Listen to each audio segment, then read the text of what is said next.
오늘의 사연, 지금부터 시작할게요. 안녕하세요. 저는 올해 35살이고 결혼 10년 차에 초등학교 다니는 아들이 있는 여자입니다. 아무것도 모르던 대학교 1학년 때에 같은 과 선배가 저한테 엄청나게 구애를 했었는데요. 정말 귀찮을 정도로 따라다니던 그 선배를 받아주고 본격적으로 연애를 한 지 5년쯤 되었을 때 대학을 졸업하고 그 남자와 결혼을 하게 됐죠. 당시 제 남편은 저를 항상 따뜻하게 대해주면서 많이 아껴주었고, 고등학교 때까지 공부밖에 몰랐던 저로서는 당시 남자라고는 남편밖에 눈에 들어오지 않았기 때문에 눈에 뭐가 씌이기라도 한 건지 너무나 잘생기고 멋져 보여서 집안의 반대를 무릅쓰고 결혼을 했습니다. 어릴수록 더 용감하다는 게 어떤 말인지 알겠더군요. 저희 집은 재벌까지는 아니라도 할아버지 때부터 제법 큰 규모의 가전제품 관련 공장을 운영하였고, 아버지가 그 일을 물려받으셔서 저는 부족함 없이 자랐습니다. 졸업 후 저는 아버지 회사에 입사한 지 7년 만에 사내이사가 되었고, 대기업 임원 못지않은 연봉을 받으며 살고 있었죠. 하지만 남편은 시골에서 태어나 흙수저 집안으로 장가올 때도 서울에 집을 마련하는 건 감히 엄두도 내지 못했고 몸만 들어와 살았습니다. 아파트에 살림살이까지 싹 다 저희 집에서 해줬어요. 그래도 자존심은 있었던지 우리 회사에 들어와서 일하라니까 그건 또 죽어도 싫다면서 마지막 남은 자기 자존심이라도 지켜달라고 하더라고요. 충분히 이해할 수 있었습니다. 그래도 남편이 능력은 충분히 있었던 남자였기 때문에 여기저기 원서를 내더니 제법 규모가 있는 회사에 취업을 하게 됐고, 당시에 저희 가족들에게도 많은 인정을 받았죠. 남편에 대한 믿음이 많이 없어서 그랬던 건지는 모르겠지만 이 정도만 무언가를 이루어도 크게 인정을 해주더라고요. 하지만 문제는 회사에 들어가는 게 전부가 아니었죠. 다른 입사 동기나 심지어 후배들도 다 진급하는데 신랑은 융통성이 없어서인지 매번 진급 시험에 떨어져 항상 어깨가 축 처져 있고 스트레스를 너무 많이 받아 원형 탈모에 대상포진까지 걸려서 결국 병원에 입원하는 사태까지 가게 되었습니다. 본인만의 신념이 있다고 하는데 옆에서 지켜보는 저로서는 참으로 안타깝더군요. 그래도 나름 알아서 잘하겠거니 싶었지만 옆에서 계속 그 모습을 지켜보던 저도 너무 힘들어서 남편을 설득하기 시작했어요. 이제 할 만큼 해봤으니까 우리 아빠 도움 좀 받으면서 편하게 살아라고. 왜 그렇게까지 사서 고생을 하냐고. 자기도 이제 우리 집 사람인데 왜 그렇게까지 남처럼 계속 고생만 하려고 하냐고 말입니다. 남도 아니고 장인어른 도움 좀 받는 게 그렇게 자존심 상하는 일인 건지 잘 모르겠더군요. 이렇게나 몸이 상해가는 모습을 지켜보는 저도 힘들어서 결국 남편은 아버지의 도움을 받기로 했습니다. 도움을 주려고 하는 입장에서 이렇게까지나 매달려야 하는 게 오히려 이상한 그림 같긴 했지만 그만큼 남편이 고집이 있던 편이라서 어쩔 수 없었어요. 아버지는 그동안 밖에 나가서 고생했다며 위로도 해주시고 하나밖에 없는 사위 체면 세워준다면서 저희 회사 납품 관련 하청업체를 하나 차려주셨죠. 작은 회사지만 대표 소리도 듣고 외제차 타고 골프도 치러 다니고 전에 다니던 회사 동료들을 만나 자랑도 하고 밝아진 남편 모습을 보니까 저도 기분이 좋았습니다. 아무리 그래도 사위한테 이 정도까지 해주는 집이 있을까요? 저희 남편이 정말 전생에 나라라도 구한 거 아닌가 싶었죠. 결혼 5년 차부터는 부부관계가 조금은 소원해졌지만 그래도 여전히 저를 끔찍이 아껴주고 사랑해주는 마음은 변함이 없었고 늘 가족을 먼저 생각하는 가정적인 남편이었습니다. 그런데 남편이 사업을 시작한 지 6개월 정도 지나니까 조금씩 이상한 모습을 보이더라고요. 밤늦게 들어오는 날이 너무 많다던지 TV 보다가도 누군가와 카톡 메시지를 주고받는다던지 그런 모습이 솔직히 좀 이상했어요. 처음에는 사업하는 사람이라서 어쩔 수 없다 싶었지만 그 정도 수준이 아니었거든요. 그러던 어느 날 늘 휴대폰을 들고 다니면서 누군가와 메시지를 주고받는 모습을 제 두 눈으로 수차례나 목격했었는데 주고받은 메시지가 하나도 없이 깨끗이 지워져 있는 거예요. 뭔가 숨기고 싶은 게 있구나 싶으면서 남편이 수상하게 느껴지더라고요. 그래도 한편으로는 설마 내 남편이 그러겠나 싶었고 가진 거 하나 없이 장가와서 지금 누리고 있는 모든 게 저 때문인데 간이 배 밖으로 나오지 않고서야 있을 수 없는 일이라고 생각했죠. 이런 저의 생각과는 다르게 그날 저는 남편의 수상한 행동 때문에 도저히 잠이 오질 않았습니다. 그래도 제가 모르는 다른 일이 있겠지 싶어서 더 이상 궁금해하지도 않았고 의심도 하지 않기로 했습니다.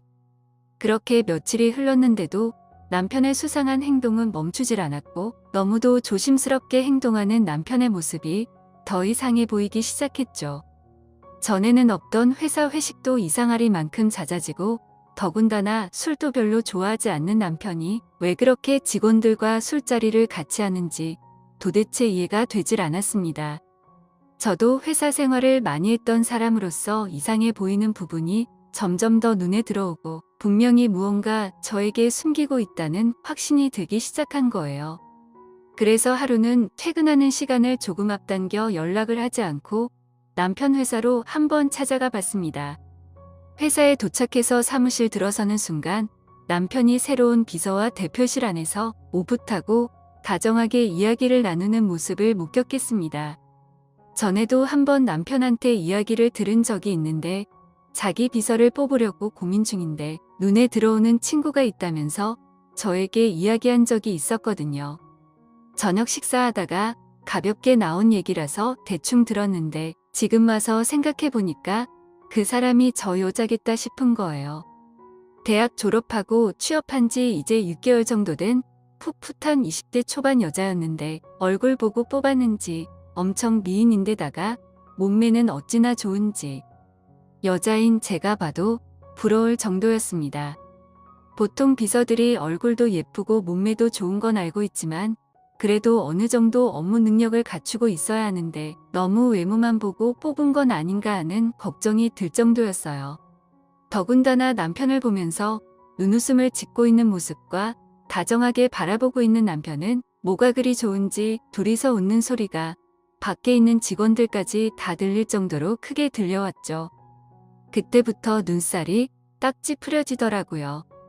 그 여자를 보는 순간 둘 사이가 심상치 않을 것 같다는 생각이 들었고 불안감이 엄습해 왔습니다.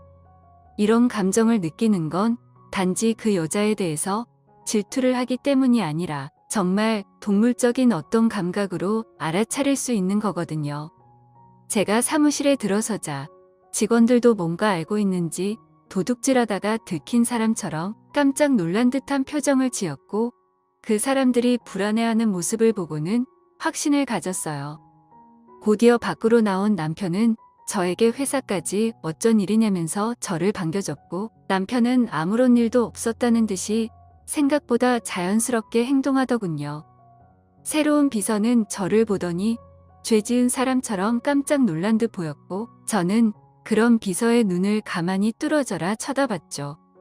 그녀는 제 눈을 똑바로 보지 못했습니다.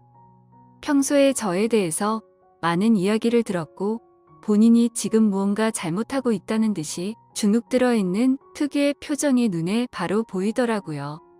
저는 그 여자의 눈을 바라보자마자 확신이 들었어요. 이 여자가 저희 남편을 좋아하고 있다는 사실을요. 집으로 돌아오는 차 안에서 남편에게 그 비서 엄청 섹시하고 예쁘다는 말을 했는데 남편은 시치미를 뚝 떼면서 이제 갓 대학교 졸업한 사회초년생인데 그런 애한테 섹시하다는 표현을 쓰는 건 너무 과하다고 하더군요. 자기도 회사 생활하면서 선배들한테 많이 치여서 괜히 더 착하게 대하려고 노력하고 있다는 제 남편의 말을 들으니까 제가 뭔가 오해하고 있는 건 아닌가 하는 생각도 들었고 괜히 미안한 마음도 생겼습니다. 하지만 제 남편이 그런 말을 하는 것 자체가 상당히 이상했어요. 왜냐하면 회사 다닐 때 유돌이 없어서 진급시험에도 매번 떨어졌던 사람이 얼마나 지났다고 있는 말 없는 말 지어내서 제 기분을 좋게 하겠다고 저러는 건지 속으로 우리 남편 많이 컸다 싶었죠. 그날 저녁 남편과 그 비서가 만나고 있음을 확신하게 되었고 초저녁부터 너무 화가 치밀어 올라서 남편을 살살 건드려보고 싶더라고요. 그래서 오랜만에 누워있는 남편을 조금씩 도발하면서 오랜만에 우리 행복한 시간 좀 가져보는 건 어떠냐는 말을 했습니다. 그러자 남편은 당황하는 모습을 보이더니 오늘은 너무 피곤하다는 말을 하면서 저를 거부했고 그 비서한테 밀렸다는 생각을 하니까 너무 화가 나서 한숨도 못 잤어요.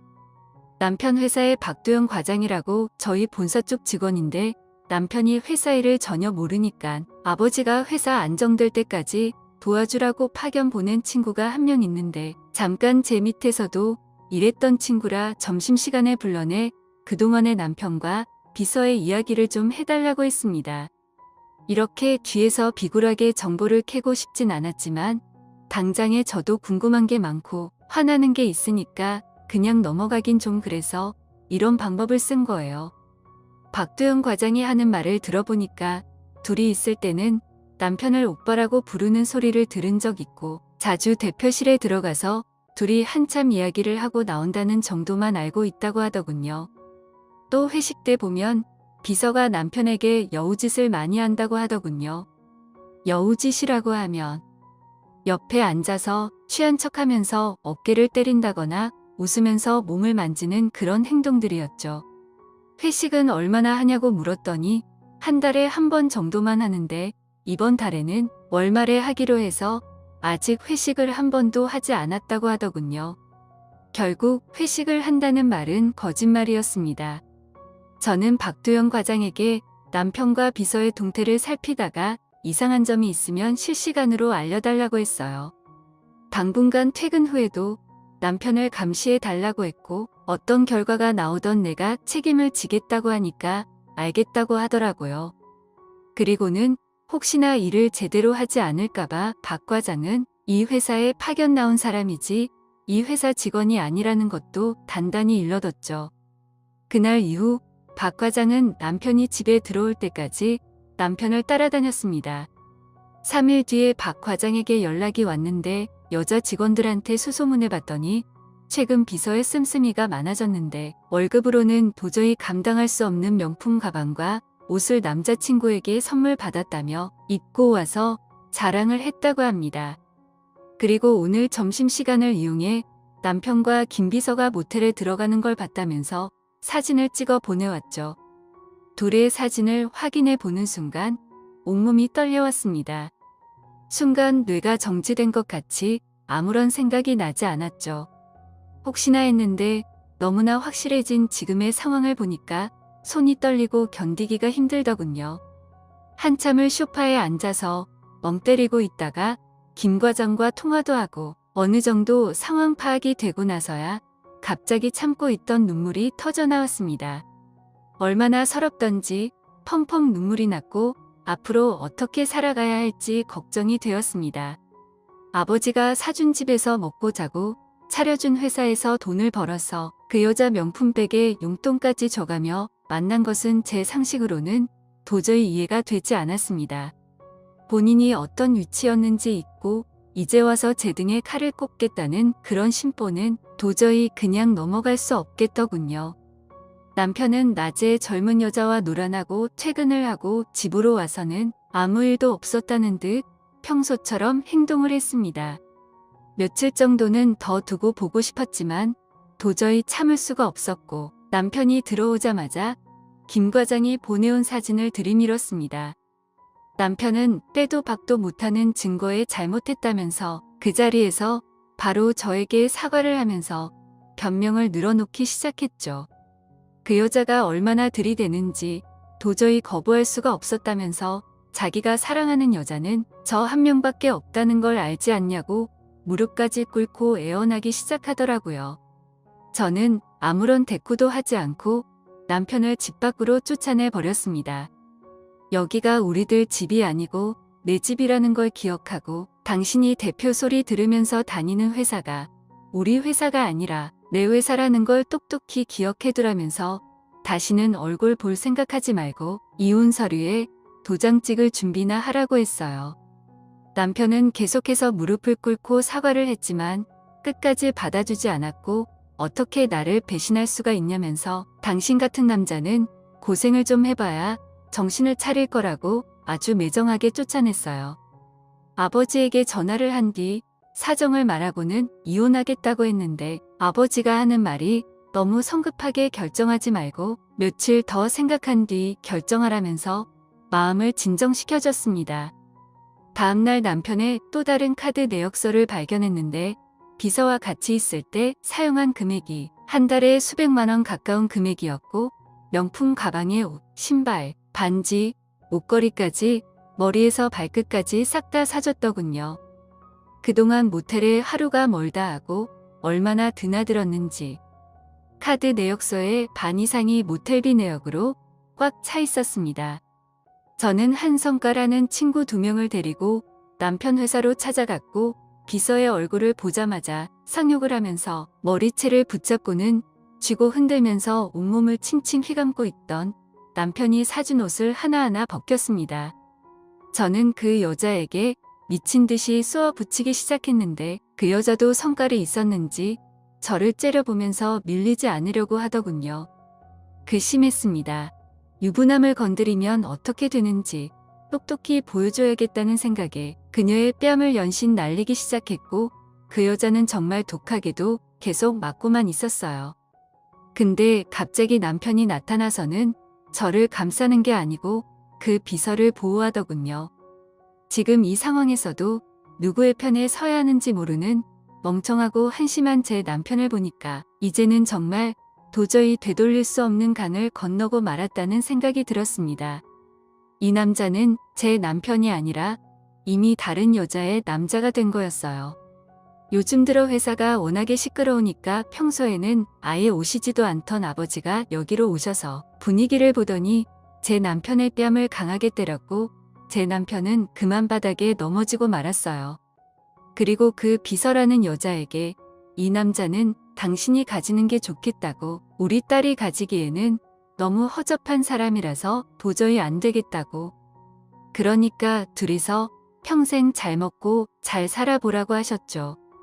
이제 이 남자는 돈도 없는 빈털터리가 될 텐데 그래도 계속 이 남자를 만날 거냐고 물었고 그 여자는 고개를 절레절레 저었습니다. 그 모습을 지켜보던 제 남편은 믿을 수 없다는 눈빛으로 그 비서를 쳐다보더라고요. 돈 때문에 자기를 만나고 있었다는 걸 몰랐나 봐요. 멍청하기 짝이 없죠.